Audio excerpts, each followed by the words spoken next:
Hi, and welcome to this part of the VW restoration series. In this video, I'll be installing the rotors, the front rotors.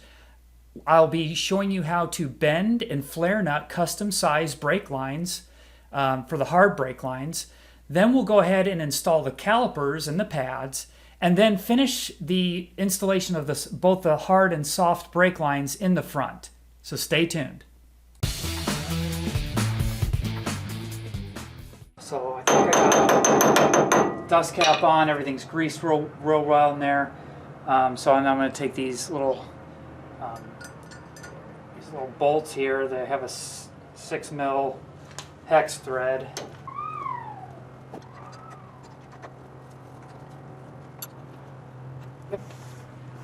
I went in and sprayed off the back of it because there's a protective coating on new calipers. Now I'll just go ahead and, there's not much left in this can, but I'll go ahead and just clean that coating off the front. And now we'll go ahead and put the get it ready to put the caliper on. Okay, well here we're about to fix a problem. This happens often, I'm sure, but when brake lines get old, they break, especially at the ends. Let's see where we are here. Hold it right here. So this one is going to the caliper. We have the flex line here that's going from the body to the clip that's on the back of the hub, and then this hard line, this little short piece of hard line right here, goes from the soft line into the caliper here, and you can see that the end broke off. So this is what the driver's side looked like. I ended up recreating this one only because the other problem that's common with these brake lines is that these nuts, they're supposed to spin freely. I'll show you a new one here. And so you can see I just pull the cap off, and that has the same end on it, but it should be freely able to spin and slide on the brake line here. And once they get so old that this is usually why they break off, because as you're trying to turn the nut, it's just welded to the line, and then you end up twisting or breaking the hard line. So like I said, this is the driver's side. The passenger side is literally just this same cut, only the bend goes the other way, in reverse. So I'm going to use this as my kind of model. Well, first of all, you know what? Let's just start off by doing the bend. So let me show you kind of what the tools I'm using here. I've got a tubing bender that can do 3/16 and up, I guess. I don't know. I've got a flaring tool, which I'm not actually going to use. I'm going to use this bubble flaring tool here. But this kit is so cheap and crappy, I don't even know what the brand is, that the vise that they give you doesn't really work well. So what I did was I took the vise that holds the brake line out of my old flaring tool kit, which this one's made by Eastman Company in Chicago. So this is like an old school, actual real toy, or real tool, not like this toy here. But I have to use this one because it has the correct bubble flaring tool. So I'll use that. And what I'm going to do is I'm going to put this. See if I can go up a little bit here. I'm going to put this in my vise. This is the best way to use this. I'm going to put it in with the flat side, so this can kind of double flare inside here. But I'm going to put it in with the flat side on the outside here in this vise. And that, because what I want to do, see if I can get a close-up of this. I need to put on a flare, a bubble flare just like that. So it's flat on the bottom, and then it's flared across the top. So, and that will, it's basically seat itself on the nut. Hopefully you can see that. And what I had trouble doing on the last one is making a bend so tight like this, but it's really not necessary. You can just take your bending tool and just put it as far into the bending tool. It's going to be hard for me to film this. So I'm going to put this as far back with the nut on it in the bending tool. And the reason I'm leaving the nut on is because once I do the bend, I can't get this nut back on, and I don't want to destroy the nice flare that's already been given me. So I'm just going to put it as far back into this tool, and what we're going to do is just going to bend it. I'm on the 3/16 notch, which is this outer notch here. We're just going to bend it all the way around because we want that just about as tight as you can get. So let's see how we did. Now you can see that there's almost no way, and I had a hard time on the other side. Like I said, that's about as tight of a bend as I can get, but notice that this one's much tighter. So I'm not as concerned that the bend is exactly the same tightness. Really what I care about is I'm holding these two nuts together, that it ends up in the same place. In other words, if you hold these kind of together, that this ends up at the same place on this side. I'm going to turn that around. Sorry, this is going to be hard to see. So basically you kind of locked it in here. I'll pull it through. Okay, and then what I did is I put the other one, it was a lot easier when I can just hold it, and I just kind of held it up to this one here. Now notice that I need my bender only goes down, but I need the bend to go to the left. So what I did was I would position this one, oh gosh, it's going to be hard to do because this line is on it, but I position this one to where it is going down on this side. So that's kind of what I want to do right here.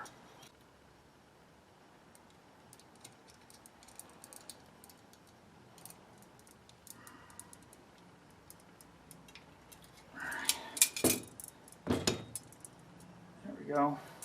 It's down here. So I'm going to go ahead and use my tubing cutter, make a nice cut.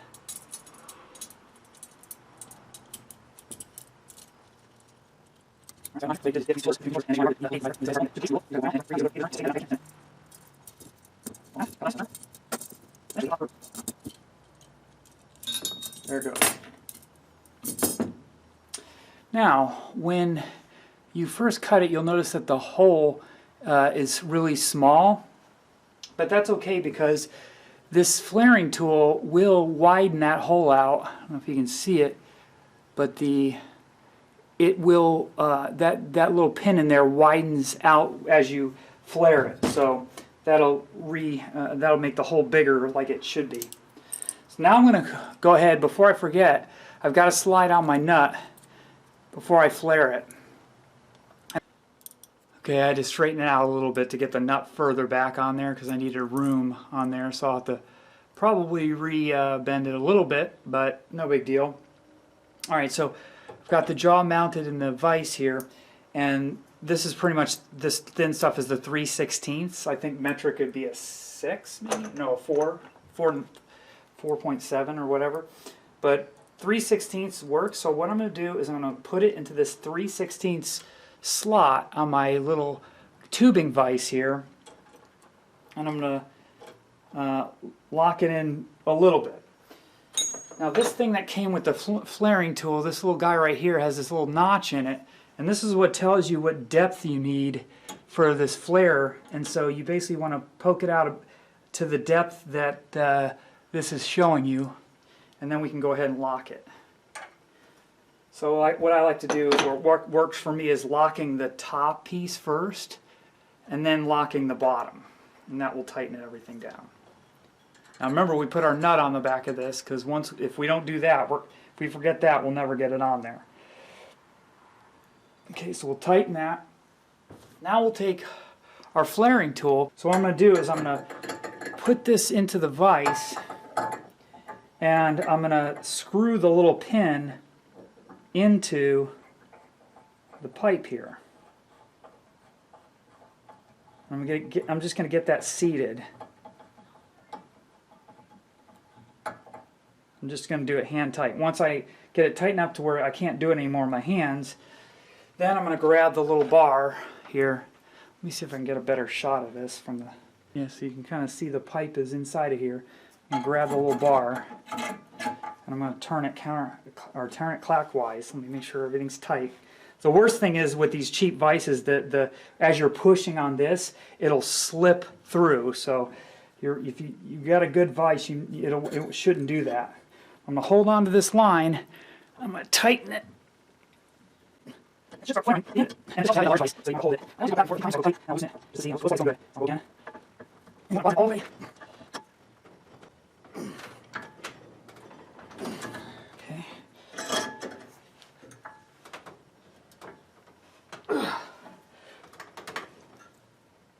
Okay, I think I got it bottomed out all the way down to the.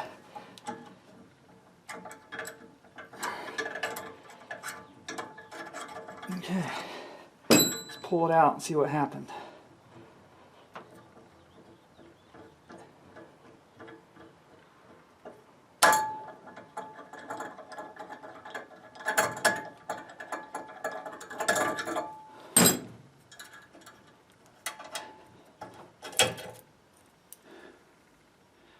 And there we go. Hope you can see that. We got our bubble flare on there, and it should line up pretty well with our little end there. And now we have successfully made our own little brake line. Well, as you can see, I've got the Girling calipers bolted on. I'm not a big fan of these. In fact, I pretty much hate these things.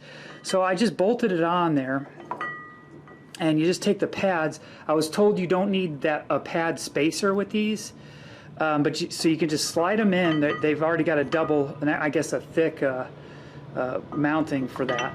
You slide them in there, and then you take, sorry for the train noise, and then you take your caliper slide, and it's pretty, these are, in this case, it's pretty easy. You just line it up and throw it into through the front, and it won't go all the way through. It stops.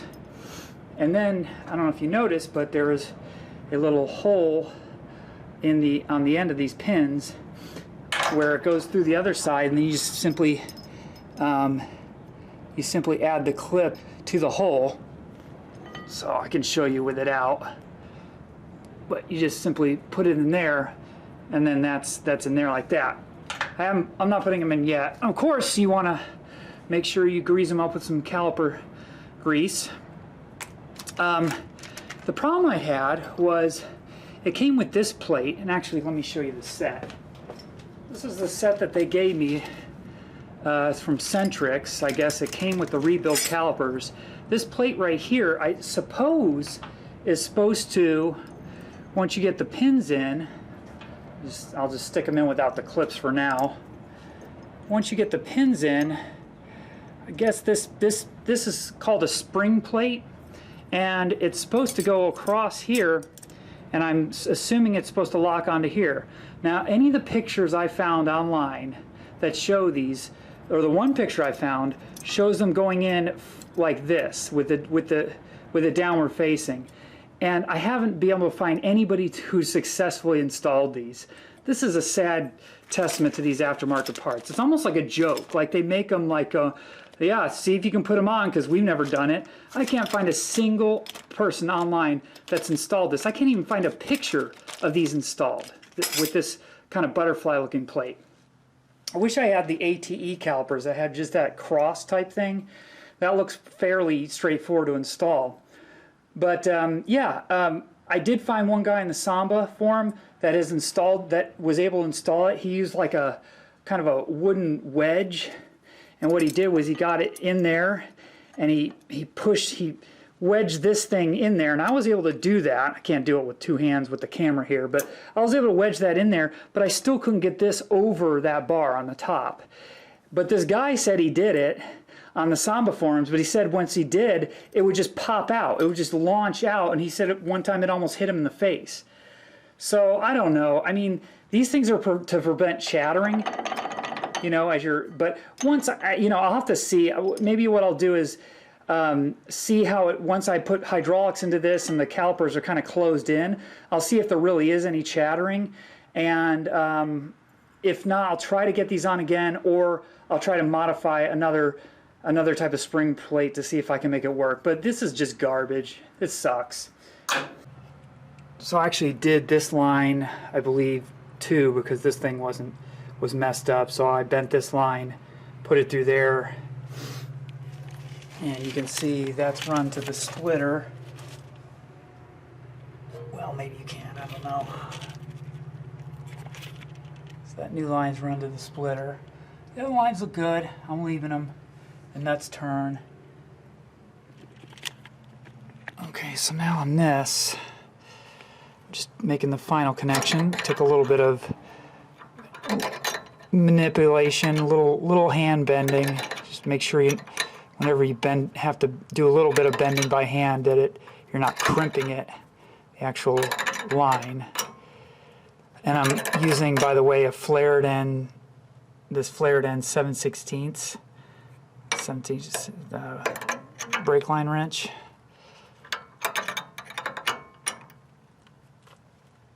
Let me tighten it up here. You got to insert it into the hole here, and then you've got it clipped with this clip right here. I bought some new ones of these, and then the other clip goes on this side, I suppose. I think I did mine underneath last time. Maybe I'll do it on top this time. I don't know. Well, maybe underneath. I don't know. Worked underneath, but I'll clip that on there, probably underneath. Both of mine were bent, and I had to re-bend them, so it offered a little bit of difficulty in getting the clip to fit in there properly. Okay, we got the plate in. Didn't exactly go on straight, but it's holding it in pretty good. Yeah, I used a 17mm wrench to hold the nut there while I tightened it with the 7/8 flare end wrench. Well, that wraps up the braking system for this part of the video, which is just focused around the front wheels. Join me next time by subscribing, and look forward to more content. Thanks for watching.